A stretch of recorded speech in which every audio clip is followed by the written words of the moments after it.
Hello again. Welcome back to the van that hasn't been on too many adventures recently. May was pretty much a washout for us as for camping. We put a couple of shorts up, you'll have seen, hopefully. Went to Haworth, went to the steampunk weekend at Haworth with Gothica.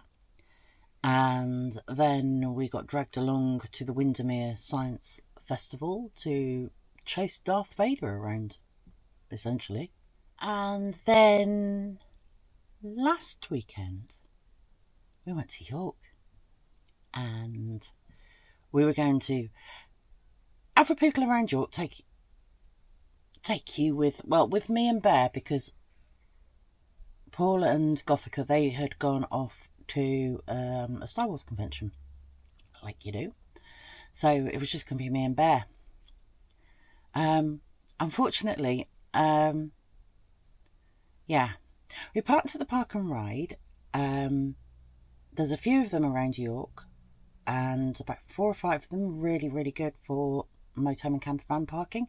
They've got their own sort of barriered area, so you don't have to worry about height barrier, and then you've got a request to go in and out on a lifting barrier. Really, really good for going into York, because parking just not going to happen. Anyway, we're pootling across the car park. I'm trying to attach my bag that goes around my waist, buckle it up for reasons best known to myself. I tried buckling up blind, so behind me. Failed miserably. Gothica came to my rescue. I moved my arm, and turns out I dislocated my shoulder. Not partial, not full, thankfully, just a partial dislocation. So that got it back in, because couldn't risk going to York Hospital with a van at the Park and Ride. I'm not leaving my baby behind. So I managed to get it back in and carried on into York. Got a crepe bandage, made myself a nice little temporary sling. Decided I'd go to our local hospital on the way home. And on the way home, that did involve stopping at Skipton to Busy Lizzie's for a chippy tea. Sat in the car park watching the rain. So that has kind of brought a bit of an end to campervan adventures for the next couple of weeks, until we get this shoulder to stabilise. Very embarrassing. Honestly, very embarrassing. I have a condition that is caused by my stem cell transplant called graft versus host disease. And it's where my new immune system, Miss America as she is known, because she is an American, attacks different bits of my body. She's not entirely keen on the new house. It has been nearly 6 years. She's constantly trying to change the decor. And she's gone for the muscles and ligaments. So whereas before I could quite happily put my hand behind my back, now I run the risk of dislocating things, as I proved. I knew there was a risk. Now I know that there is a risk. But never mind. In between festivals and dislocations, I have actually been quite busy with the van, tweaking a few things. We've improved the storage. We had boxes in the wardrobe that were just stacked on top of one another, and it didn't matter what happened or who went in, their box was always on the bottom, and I don't know how they did it. So I put some shelves in. That was nice and easy. What else have I done? Got some storage behind the bed now for me and Paul. We've prettied up the grey curtain. There's kind of a weird piece of fabric that just goes over the window at the end of our bed. I imagine it was done as a sheet that poppers on because of the bed coming up and down above, so it doesn't snag and you've got no risk of catching blinds and things like that. So that's been done. I've made fly curtains. You might be able to sit there. Now, I know for a fact that these are midge-proof because I had exactly the same design in my previous van, and we didn't get any midges in our van when we were in Scotland or bobbing around the lakes. So all you need is a sewing machine, a lot of Velcro, a voile curtain, and some bog standard magnetic catch fly screens. 3-4 quid each. Sew them all together. It's easy. You get loads of light through, but no bugs. Then we decided to solve another storage issue. We've got no overhead shelf in this van. They don't come with them. Kind of missed it. Really did actually miss it. So we've made one. A bit of ply, a bit of TB1, some fabric, some wadding, you know, because heads. And now I've got somewhere to store the towels, coats, all sorts of bits and bobs just wedge up there.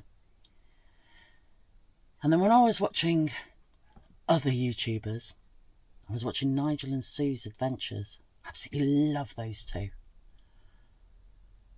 And I was back on their Australia tour, and they had something that I was like, oh, that is genius. Absolute genius. And so simple. So now I have it. And I don't know why I never thought of doing it before.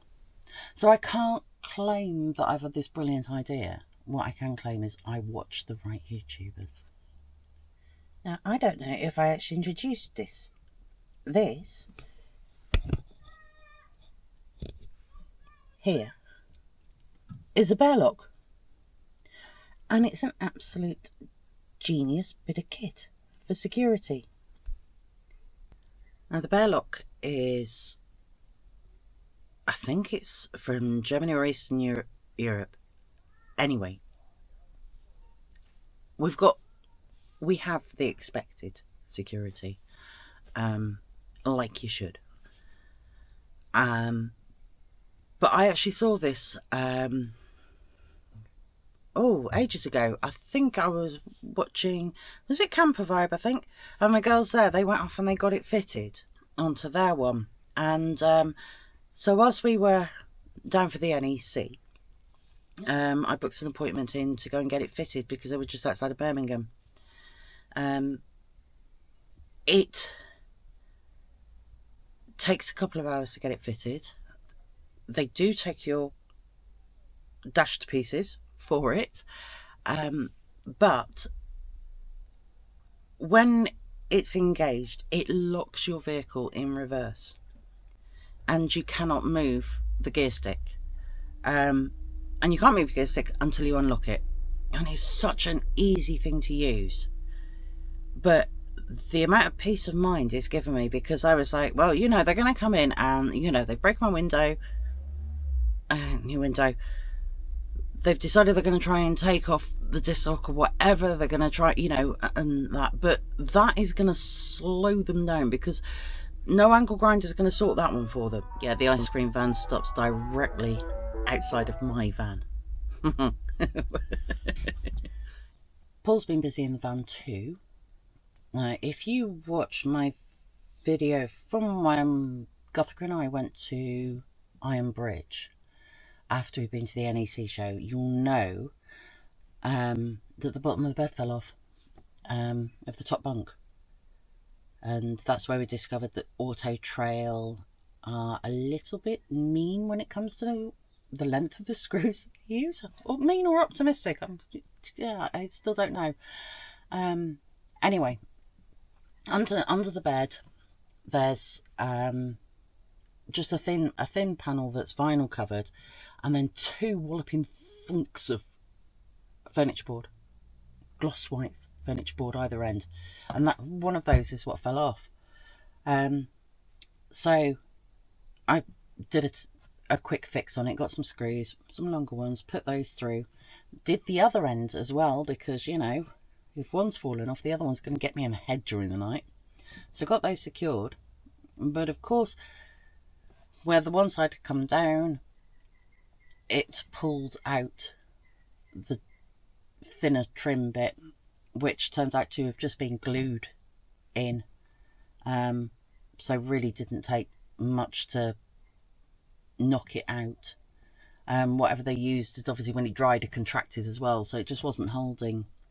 So Paul has been very busy with blocks of wood, clamp, glue, and he's got the first part of it done.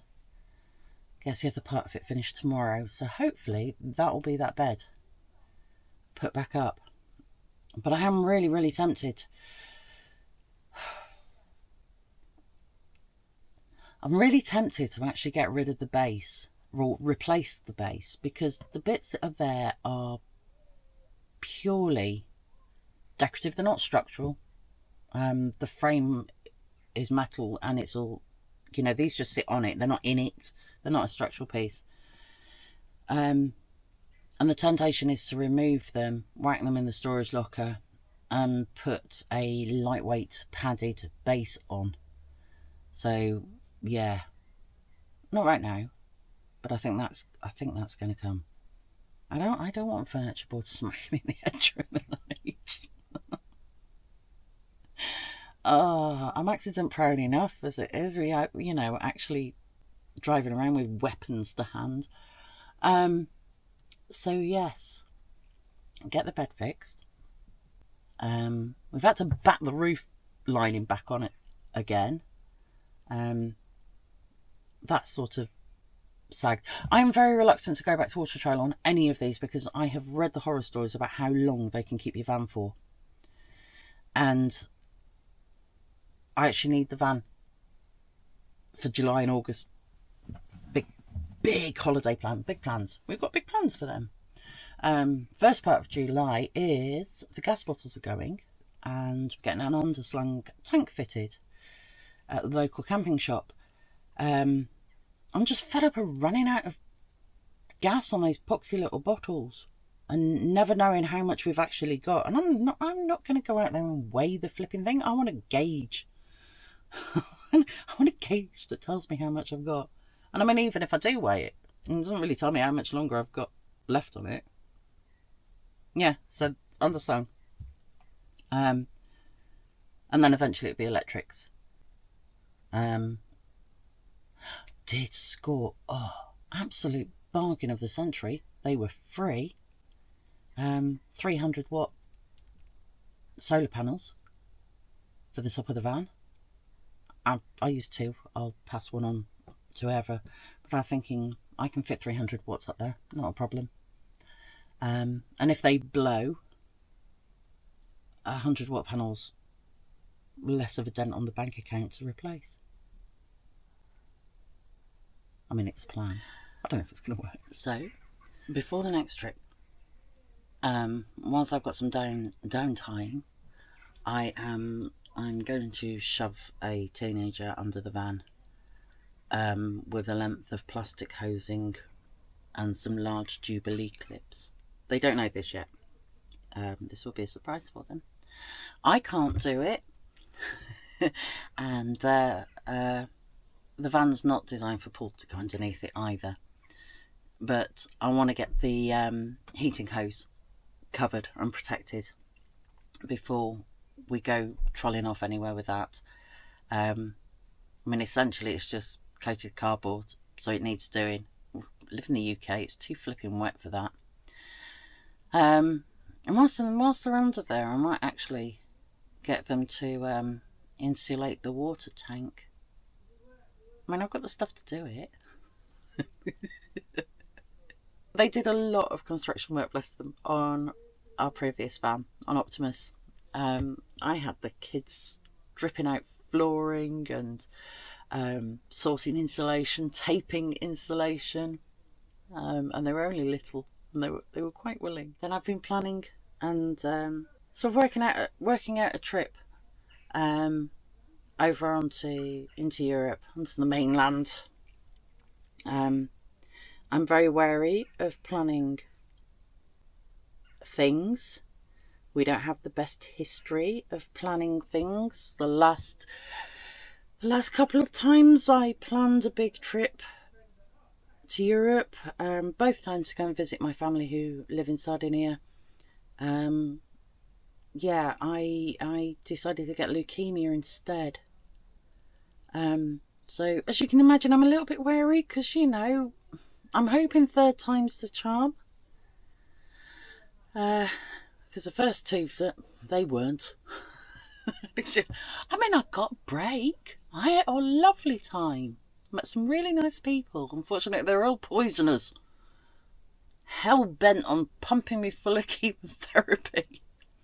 But I did survive it, so, you know, they're not all that bad. So yeah, this time, mainland Europe, posher van,